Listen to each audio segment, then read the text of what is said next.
আসসালামু আলাইকুম রহমতুল্লাহ বারাকাতু। প্রিয় দর্শক, ইমানের সহিত কে না মরতে চায়?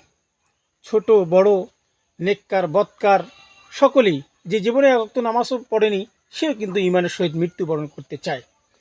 তো আসুন, আল্লাহ পাক সুবহানাহু ওয়া তাআলা আমাদেরকে কোরআনুল কারীমের মধ্যে এমন একটি আমল শিখিয়ে দিয়েছেন, এটা যদি আমরা কন্টিনিউ করতে পারি ইনশাআল্লাহুল আজিজ, অবশ্যই আমরা সকলে ইমানের সহিত মৃত্যুবরণ করার যে সৌভাগ্য, এটা অর্জন করতে পারবো। আয়াতে কারিমাটি বলার আগে, আমলটি বলার আগে সকলের কাছে অনুরোধ থাকবে, অবশ্যই ভিডিওটা অন্যের কাছে পৌঁছানোর নিয়তে, সওয়াবের নিয়তে, ইসলাম প্রচারের নিয়তে লাইক, কমেন্ট এবং শেয়ার করতে ভুলবেন না। আয়াতটি হলো, রব্বি তাওয়াফানি মুসলিমাও ওয়া আলহিকনি বিসসালিহিন। আমি আবারও বলতেছি, রব্বি তাওয়াফানি মুসলিমাও ওয়া আলহিকনি বিসসালিহিন। অর্থ, হে আমার রব, আমাকে মুসলিম হিসেবে মৃত্যুদান করুন, ইমানদার হিসেবে